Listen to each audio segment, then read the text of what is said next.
Not only do we want to make great music, but we want to make great music that takes people out of a comfort zone. Every high school generation, there's going to be that kid who doesn't know it yet, but like we're his or hers culture.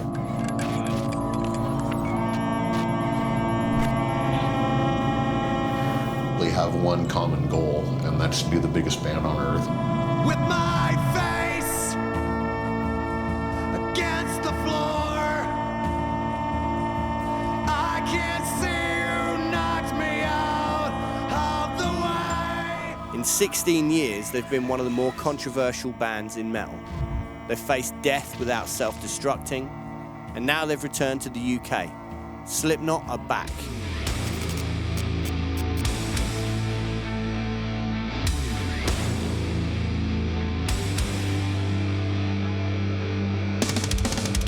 I'm Daniel P. Carter from The Rock Show on BBC Radio 1. I've been into Slipknot's music since they first came out of Des Moines, Iowa some 16 years ago. But like everyone else, it was their image which first struck me. 9 members in masks and boiler suits. I think my first impressions of the band are pretty much the same as everyone else's, where you see them and you're like, is this a gimmick? Has it got any substance? Is it legit? And then you actually hear the band, see them play, and then it all makes perfect sense. Been a massive fan ever since. Now on their 5th record, Point 5, The Grey Chapter, the band are seeing more success than ever before, playing to another generation of fans on their massive UK arena tour.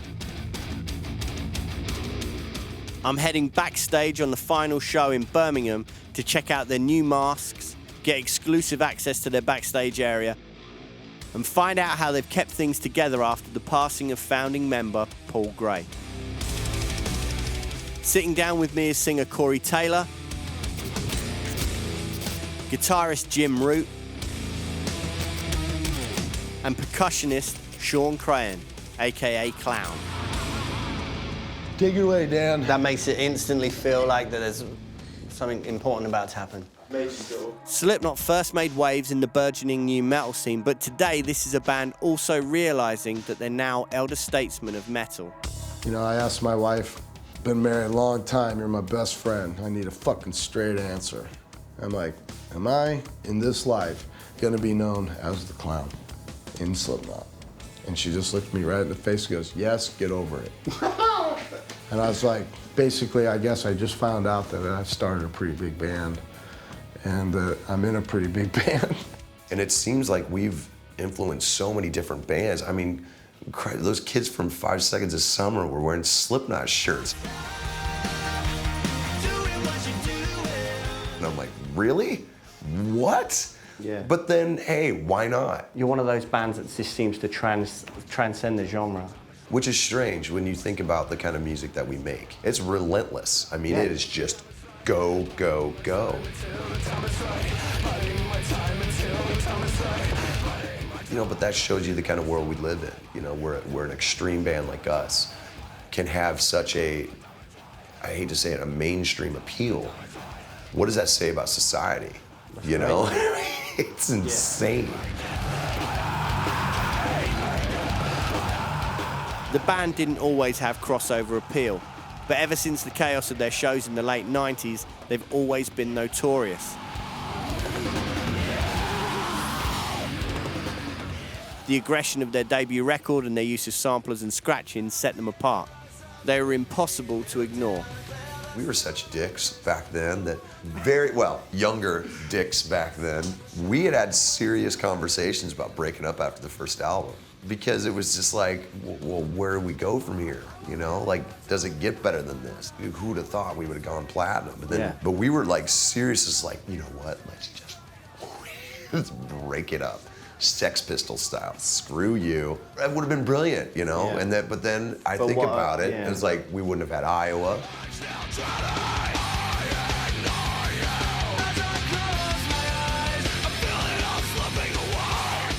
And then Iowa begat, you know, Volume 3, which was us kind of, you know, expanding even further.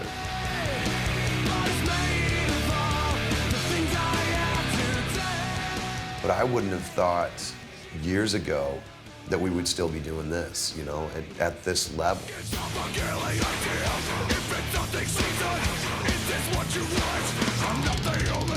The pinnacle for us was selling 200,000 albums and being able to tour forever, you know? And it just exploded in our face in a good way. Right from the beginning, Slipknot have set the terms for their art. Instead of being just a band, they describe themselves as a culture. And where other artists have fans, their followers are affectionately known as maggots. Our fans are handpicked, man, you know. Every high school generation, there's gonna be that kid who doesn't know it yet, but like we're its culture. We're his or hers culture.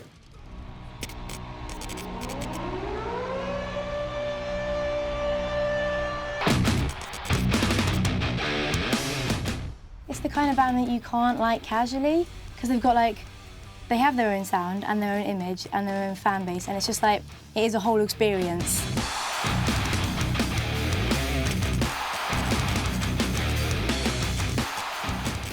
We all like different things, but Slipknot brings us all together sort of thing. It's like the one band that will pay whatever money to see. It's like what Clown said a few years ago, it's not a band, it's more of a culture. If I didn't have Slipknot, I just don't know who I'd be without them, to be fair. Honestly, hands on heart, I would die for Slipknot. Everyone says, oh, you don't look like someone who listens to metal. Yeah. Well, people have a preconceived notion that anyone who listens to metal is going to have like the big boots, spiky jeans, always wearing a metal type of leather jacket. It's just, yeah, like I'd say open your mind more. As Slipknot fans, we identify and are called maggots. Maybe to the outside world it would look like a bad thing, because maggots don't necessarily have positive connotations, but they've always said that we're maggots because we feed on the dead flesh of society. Basically saying we are fringe folk and we're happy with that. My girlfriend isn't into Slipknot or anything, and she always says they're disgusting and always says this and that. When I first listened to them, I'm sure, as anyone else would be, they would be like, ooh, not too sure about that. The more I started listening to them, I just felt like I could relate to them more, and I wasn't alone, if that makes sense. Like, they just turned my world upside down, like, in the best way possible, obviously.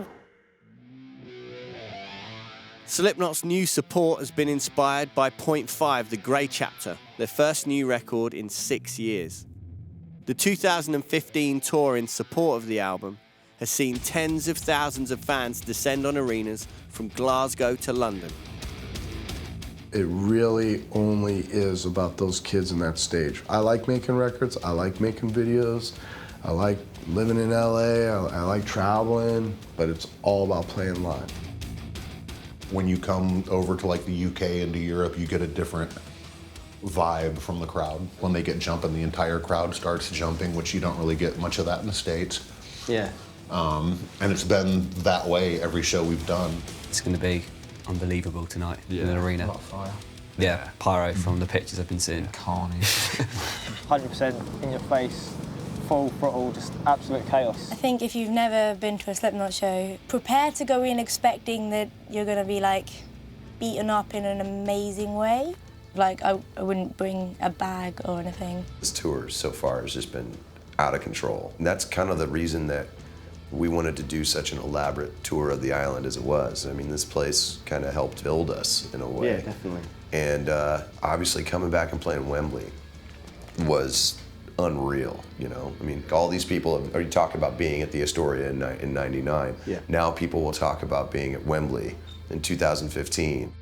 So this is our wardrobe room. And in the olden days, you would sleep on the floor, dress, shit, shower, puke, you name it. All in this single room. Doesn't matter how many times you wash our shit, dry clean our shit, bleach our shit, we stink. We are filthy. This is our bathroom. This is where I shower. This is where I go to the restroom. This is where I put on our makeup. This version of black, or this version of black, or this version of black, or this version of black. These are leg braces. This is so I don't destroy my legs. It's a cradle for your head. When you pump it up, it slides up, pulls the vertebrae in your neck apart. Advil, Aleve, Pepto-Bismol. This is a Therastick, so you can like give yourself deep tissue. Alka-Seltzer, you know, coconut oil, vitamin C. The foam roller, so this gets all the lactic acid out of my body. I'm not fucking 30 anymore, I'm 45, and whether I like it or not, I need to fucking change my ways. Immediately after the show, both of these get filled with ice and they go on my shoulders. This is where it all goes at the end of the night. We get rid of all the bad shit in here, like Sid, so. For nearly a decade, Slipknot on tour were like a manic travelling circus. But things backstage have changed a lot recently, especially since founding member and bassist Paul Gray passed away in 2010. Kept this, man, you know? Kept this going for the longest time. It's probably a pair of Paul's boxers. This is my brother, man. That's all I can tell you. Like, how you doing, man? And that's Paul, you know? It's little things. So, we keep that shit. It's not gonna change. Can't. Paul was found in a hotel room in Des Moines, having died of an accidental overdose. He was 38 years old. He was everything that was wonderful about this band and about this group of people. The only way I can sum up Paul Gray is love. People speculated that the band wouldn't be able to recover, but after touring, they got back to writing again in 2013, and the resulting album is a tribute to Paul's memory. There's a legacy of a person that was a huge part of this band that lived and breathed and loved this band so much that, you know, to let all that stuff fly by the wayside would be a great waste. Yeah. You know, of the legacy of a fucking awesome human being, you know? And that's something that drives me. If nothing else, we owe it to him. This was really the first time that we had been able to talk about everything that had happened with Paul, you know? Yeah. We started realizing that we were all carrying these strange versions of guilt, you know, like, was there more I could have done? Was there more I could have said? Was, you know, should we have pushed more? You know, I mean, survivor's guilt is a hell of a thing, but it became very open and very emotional, you know, and it helped us really kind of get to the point of making this album feel honest and feel human and feel completely unhinged, because I mean that's what we were all feeling. That's a beautiful thing, because, you know, making music and art that's as intense as this, it is a very cathartic experience anyway, I think, and it's got to be very honest. Yeah, it was either be honest or move on. You know, we knew that the fans were hurting just as bad as we were. You know, maybe not in the same way, but just as badly. And it was important for us to kind of share that, you know. Paul's death isn't the only turbulence that Slipknot's had to deal with in the last few years. Also parting ways with original drummer Joey Jordison. But by channeling what they've been through into their music, they've made even more people identify with them. Growing up, I was encouraged to be a certain person, and I wasn't happy with the way that was going, but I didn't really feel I had the courage to step outside of it. And I think having the support of like the fan base, and also of just feeling supported by the band, because they care about their fans and they're very vocal about that, helped me to like have the strength to say like this is who I am. I'm not the person that you want me to be. I'm the person I want me to be. A couple of years ago, I struggled with anxiety disorder. I really had a period where I struggled to leave the house, I struggled to go to school, I struggled to do a lot. And with Slipknot, it was a release. I could listen to them for half an hour and straight, and just forget about the world. From the new generation of maggots to those that were there back in 1999, tonight in Birmingham, this arena is completely rammed. And everything about the return of Slipknot has been meticulously planned and executed, from the music and stage show to a new set of masks. I mean, Slipknot, from our hair to our fucking shoes, it's all planned, you know what I mean? Yeah. One way or another, it's gotta be justified, so there's an overall aesthetic. After losing Paul and then all the struggles that we've had, obviously parting ways with Joey, to kind of, explain the last 4 years of, putting on a mask, but then not completely feeling like myself. It was almost like wearing a mask to put on a mask, and that's what I wanted this to represent as far as peeling it away, and there's another mask underneath. The fight, the fuck, the hate, the love, it all goes into the making of a mask. As of the last 3 days, I feel like nothing, so nothing is exactly what you get, void of all color. Might as well be fucking space, because that's pretty much where I feel I'm at right now. And we're out. We're out. We're a very peculiar band. I mean, I like to say things like we're way beyond the friendship point. I don't think any of us are really friends now. I think we're really brothers now. We don't see each other all the time. We don't call each other up. We don't go to each other's birthday parties. But we'd probably kill for each other still. Definitely would kill for each other still. All right, boys, bring it in! Look, this town has got some serious history when it comes to our genre. We've always shown respect, but we've also rewritten it. We make our own fucking path. If this tour is anything from what the rest of the year's got, we are about to fucking destroy this motherfucking place. So fuck Birmingham on 3. 1, 2, 3, fuck Birmingham!